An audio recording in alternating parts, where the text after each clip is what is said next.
2010, 2011. One for NGOs, for people from organizations, and one for the tribal people.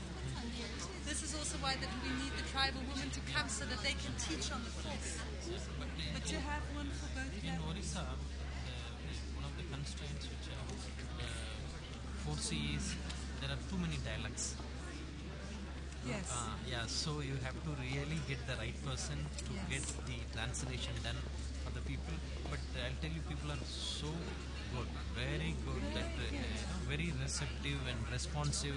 They will immediately, willing to take part in the program. movement. Yes. There's this scene where these women, when they on these empowerment courses, where the women pledge. Like they hold their hands. We don't know this kind of thing in Germany, but they pledge to look after the environment for the children, to take care of their villages, to take care of the forest, and it has such power the way they do it. It's and just ultimately, we this can will learn going a to lot help from them. This will going to help the women particularly, because they are at the receiving end. If there is any environmental calamity, or if there is any collapse of ecology, they are at the receiving end. In terms of fetching the fuel load, in terms of fetching their water for the families, they are at the receiving end. So do you have any funding to support these two women in coming? Because we have organized some funding, but we don't have all the funding. We don't have the funding for the travel expenses. For these two women, let me see, because it also depends on which village or which part of Orissa you are targeting.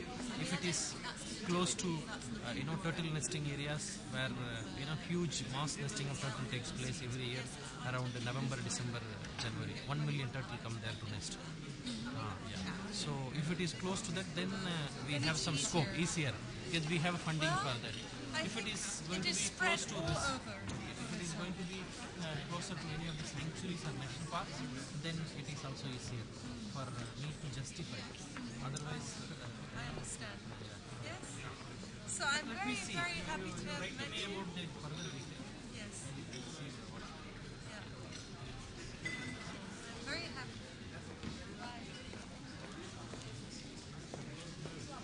Bye. Hello, Kosha. Hallo. Das ist so tolle Menschen. Yeah, right. Yeah, so these were some live impressions, what's happening at your stand. And I see people from all over the world interacting with you, most interested, exchanging CDs, programs, big books, and many talks. Sounds like really strategic cooperation planning happening right away at your stand. Seems you have something really special. So I'd love to hear about it. So I'm from two different organizations, or three you could say at the moment, which is the Global Eco-Village Network. And this is a movement of on the earth, walk your talk organizations that have really tried to live sustainability on the ground. And from this wealth of experience, we have brought together Gaia Education, a curriculum, a 4-week-long curriculum for the design of sustainable projects. Ich glaube, ich kann das Okay. jetzt No, that's cool. No, wait. Okay, but let me ask things in between. Yeah, I don't. ask me small questions. Yeah, that's it. You're not to make a big, long, boring presentation. But what comes to my mind is that, for example, eco-villages. Lots of people may think, okay, that's some few dropout hippies escaping from the city and so on, and self-organized communities with some respect of what they're doing because they have a good time, but maybe it always used to be sort of a counterculture, alternative culture thing. But what I see here is just have a look, for example, at this here. It's lots about maybe system science, lots of analysis, very scientific, from capacity building, solidarity, microcredit, computer training, environmental sanitation, fish protecting fisheries, even Senegalese wrestling and sacred drumming. And this is about one project in Senegal. So it's looking at many societal and sustainability and design things. So it's very, very evolved thinking of how good, lively rural communities can be designed.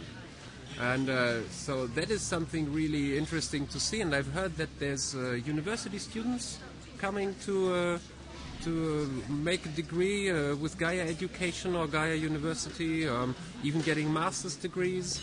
So that's a different story. I okay. wouldn't go there right now. But to answer a little bit to what you said before about the alternative movement, I think that the eco-village movement came into existence from many very dedicated people who really wanted to make a difference. And to start up by setting up a different way of living is, of course, a strong starting point. But coming from that at this time, where things are changing so fast in society, many of us have realized that we're not making the kind of difference that we would like to make as long as we stay on our islands. So we're really reaching out towards mainstream. All right. So it's not only anymore about retreat and having a good life, but helping other people now learn from those experiences, training, Exactly. empowering them to Exactly. replicate it, to learn it, to Yeah. transform their communities. Yeah, so 5 years ago we met with around 24 people from Okay. all over the world Right. who were already giving courses in community building. Okay. And we came together to create the curriculum of the Eco-Village Design Education course. Right. A 4-week-long curriculum with a very strong emphasis on the integration of different parts of sustainability.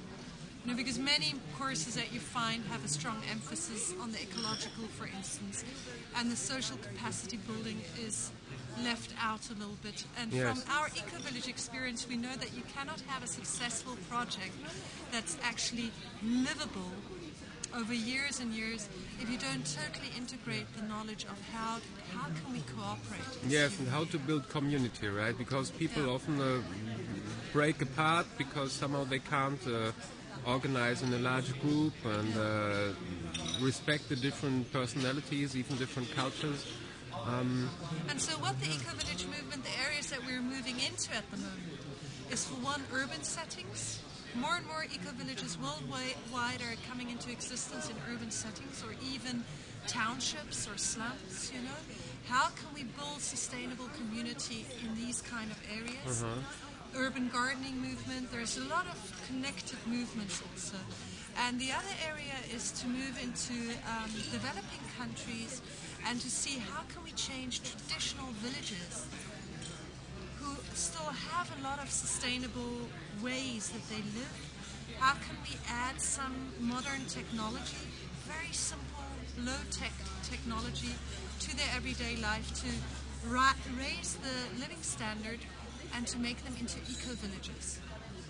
And this is, for instance, this project in Senegal that is now totally being supported by the Senegalese government. There's even a minister of eco-villages. A minister of A minister of eco-villages in eco-village. Senegal. Of course, All right. the African governments do have more ministers than we do in Germany, but still it's very special to have. Wow. And they have already got a network of 45 eco-villages. 45 Traditional eco-villages. that are turning into... And All I've right. just talked, the person that I just talked to from India, from the World Wildlife Fund in India, I talked to him about a network of traditional villages in Orissa who want to take the same pathway. They want to get recognition for how sustainable they already are and connect to the international network and deepen their sustainability Wow. with good designs.